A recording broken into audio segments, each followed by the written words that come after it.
Le Pourquoi pas nous, une rubrique du Mercatalk, je le précise à chaque fois, pardonnez-moi messieurs, mais vous savez sur internet, il faut être précis. Tiens, petite anecdote, je vous explique ça, c'est magnifique, mais ça va vous expliquer quand même ce que c'est la magie de la presse et du mercato.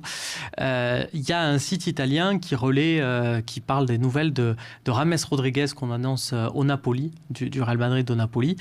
Et l'article italien dit James Rodriguez, alors que Naples est à Marseille, il pense à James Rodriguez. Un site espagnol a vu ça, le site de Marca en l'occurrence quand même. Il voit cette info et en fait ils traduisent mal et ils comprennent que Marseille, c'est Marseille qui pense à James Rodriguez et donc ils disent Marseille sur James Rodriguez. Tout à fait crédible. Et donc du coup d'autres sites italiens concurrents qui ne voulaient pas citer le premier site, ont repris en fait l'info de Marca, quitte à ce qu'elle soit totalement fausse, mais juste pour alimenter et avoir eux aussi leur petite dépêche du jour sur James Rodriguez. Et donc on dit, selon Marca, James Rodriguez est convoité par Naples, mais aussi par l'Olympique de Marseille. Voilà. Donc c'est pour vous dire voilà, comment ça se passe en mercato. Le feu peut prendre très vite. Je vous raconte tout ça pour vous dire que le Pourquoi pas nous, c'est une rubrique où il n'y a strictement aucun contact. On va parler, c'est un focus sur les arrières gauches. Et on va parler de joueurs qui n'ont jamais été en contact pour ce mercato avec l'Olympique de Marseille. Ce sont des idées et vous allez me dire si vous les trouvez bonnes ou pas. J'ai le choix et en rédaction on a le choix de s'être totalement trompé, mais ce ne reste que des idées. Voilà, il n'y a pas de rumeur, il n'y a pas de contact, c'est zéro feu vert. Voilà, c'est clair. On va démarrer avec un élément de première ligue. Alors vous allez me dire normalement c'est pas possible pour l'Olympique de Marseille. Oui, mais Gaëtan Bong, à qui il reste 1 an de contrat à Brighton, voilà, c'est pas le haut de la première ligue, mais vous parliez de championnat physique. Le physique en Angleterre, il connaît. Donc Gaëtan Bong qui pourrait venir à l'OM pour une faible indemnité de transfert. Est-ce que ça vous intéresse ou pas? On le sait, on a besoin de se renforcer à gauche. Et là, on aurait le mérite d'avoir quelqu'un qui physiquement répond présent et vraiment sur ce poste de latéral gauche. Je ne suis pas chaud du tout. D'accord. Mais vraiment pas du tout. Oui, il est physique. Il est physique, mais techniquement, c'est pas trop ça. Au niveau de la vitesse pour un latéral, c'est très très important. Il est plus aussi rapide vu qu'il a 31 ans. Il manque clairement de vitesse. Donc quand on va se frapper des Mbappé et compagnie, ça va être compliqué. D'accord. Donc, puis 31 ans, quoi, non. On en a pas mal des trentenaires déjà dans l'équipe. Encore une fois, moi, je veux mieux qu'à ma vie, je veux pas l'équivalent ou en dessous. Et Gaëtan Bong, avec tout le respect que j'ai pour lui, c'est pas mieux qu'à ma vie, quoi. C'est mon avis. Hein. D'accord, non, mais très bien. Fauzi, qu'est-ce que tu en penses? C'est typiquement le recrutement qui sert à rien, parce que faut mettre des sous sur un mec de 31 ans, toujours pareil, qui, c'est vrai, avec l'âge, il va moins vite, c'est vrai, je suis d'accord. Il va beaucoup moins vite, alors qu'avant, il a arraché. Je me souviens. Il joue à Valenciennes, à Valenciennes, ouais. Mais en Ligue 2, il a joué quand même ici. Non, au niveau athlétique, oui, c'est notre marché. Mais c'est pas... Il va jouer doublure à 31 ans, alors qu'il y a 2 jeunes, c'est compliqué. Non.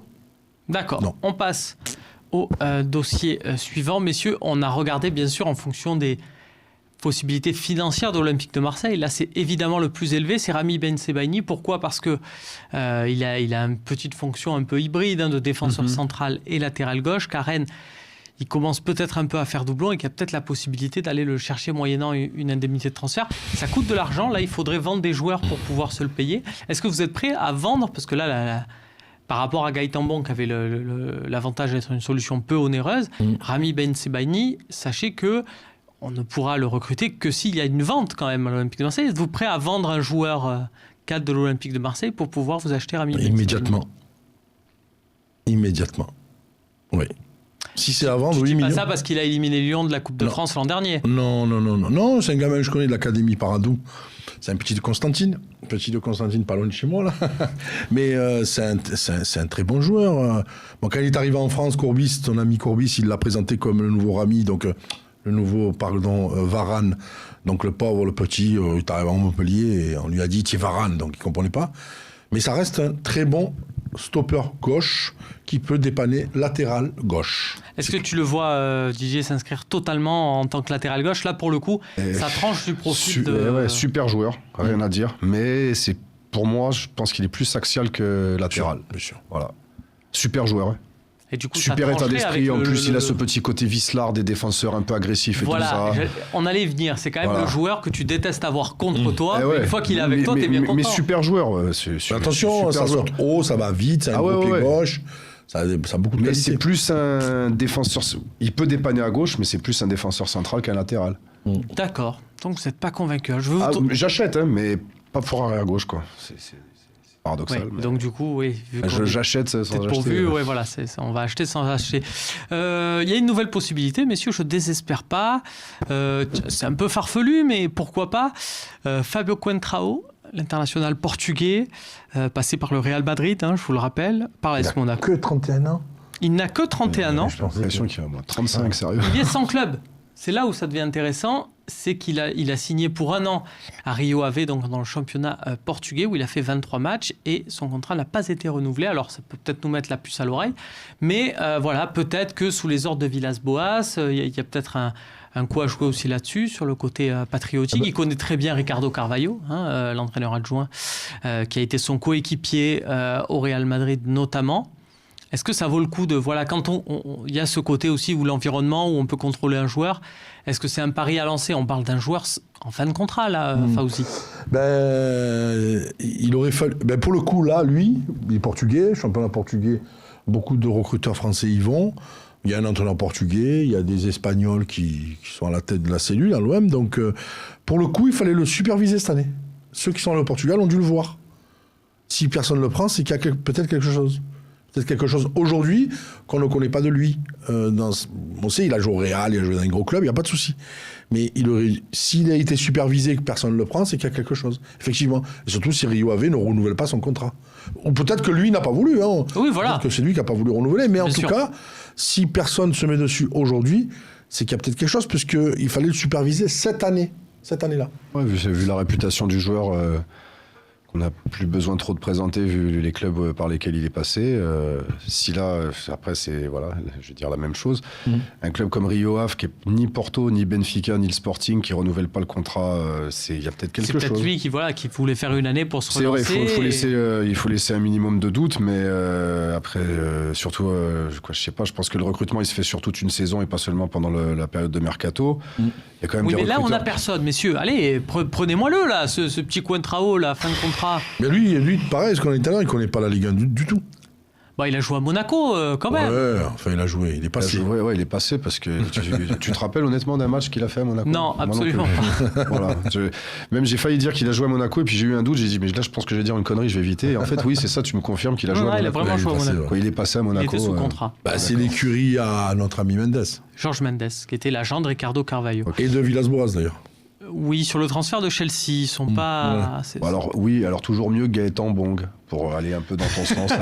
Allez, soyons fous. Et puis pour le nom aussi, le mec a joué au Real, alors tu dis allez d'accord, ça fera un Portugais qui jouera pour un autre entraîneur portugais qui joue au Real Madrid. Ok.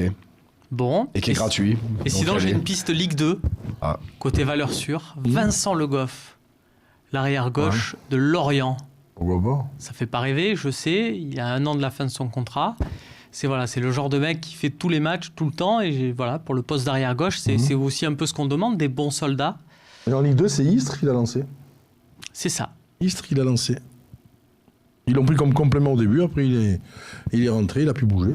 Et puis il est parti à Lorient où il a fait. Ça reste un bon latéral gauche, ça reste une, comment on appelle ça, valeur un joueur sûre. de club sûr, très professionnel, très sérieux.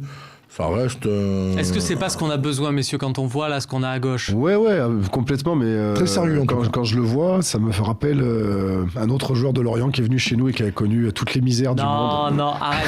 Ne sors pas ce fantôme-là. Le Il a pauvre. signé à Rennes d'ailleurs, donc du coup, c'est pour ouais. ça qu'on pourrait peut-être. Ça récupérer me fait Bensebaini. vraiment penser à lui. C'est à peu près quoi, quand Morel il a quitté. Alors je te rappelle qu'il y avait un autre latéral gauche passé par Lorient et qui faisait tous les matchs, il s'appelait Raphaël Guerreiro. Ouais. Ça a fini un peu autrement que ouais. Jérémy Morel. Ouais, mais c'était un autre niveau que Jérémy Morel. Et Vincent Le Goff, non? Pas... Je pense qu'il est meilleur. Quoi, je sais pas. En fait, Jérémy Morel, quand il était à Lorient, il était pas mauvais. Et lui, il pourra terminer stopper gauche. Hein. Voilà, comme Jérémy Morel. Mais il est plus grand, lui, il est plus grand. C'est pas rassurant. Il a Messieurs, besoin pour ce pourquoi pas nous, vite fait, vous en avez parlé lors des 11. Pour vous, voilà, à choisir, c'est Charles Traoré de Nantes. Ouais, Ah ouais. quand même. Ouais. Quand même. C'est le plus jeune d'entre eux, là. Bon, il a 27 ans quand même. Hein. Attention, Fawzi, le micro. 26 ou 27 ans, mais Charles Traoré, ça reste quand même. C'est au-dessus, ouais. Ouais, c'est au-dessus quand même. Ok, ben on va rajouter la fiche de Charles Traoré dans la dépêche du pourquoi pas nous. On mettra un petit sondage, on verra si vous êtes suivis, messieurs. C'est la fin de ce Mercatalk. Merci d'y avoir participé. Merci. Je voulais juste faire un petit salut, je le fais à la fin, à Salvatore Rina. Ça vous dit rien, c'est un tweetos comme on dit. Et il a eu une initiative, alors je lui ai proposé de venir sur le plateau, il voulait pas trop par rapport à son anonymat sur Twitter auquel il tient, ce que je peux totalement comprendre. Mais voilà, je voulais le saluer parce qu'il a fait quelque chose, Fawzi, que j'aime beaucoup. C'est-à-dire qu'il est passé Corliotto, il y avait un incendie, il y avait des gens qui étaient dans l'immeuble, et au lieu d'être comme la plupart des gens avec son téléphone et pour se faire du contenu sur Instagram ou Snapchat, ben, il a posé son scooter et il est monté, et il est venu en aide à une famille qui était piégée par cet incendie. Voilà, c'est le genre c'est de récent. il y a quelques jours, il y a moins d'une semaine. Voilà, c'est le genre de petites initiatives du quotidien qui est bien et qui nous rappelle que voilà, l'espoir en l'humanité n'est pas perdu. Donc, Comme quoi, il y a des citoyens hyper responsables. Voilà, Il y a encore des bravo. gens bien sur Terre. Courageux, ouais, il y a des gens. Ah, mais je suis sûr que lui est quelqu'un de très bien, certainement, mais il y en a d'autres. Il y en a d'autres, mais voilà, c'est bien de mettre aussi en lumière ces petits comportements de supporters olympiens. Et on lui dit, bien sûr, quand il veut sur ce plateau, pourquoi pas avec une tête de cheval ou autre. Hein, on l'a déjà fait il y a quelques années, histoire de garder ce petit anonymat pour Twitter. Salut à tous et à la semaine prochaine pour un nouveau Mercatalk.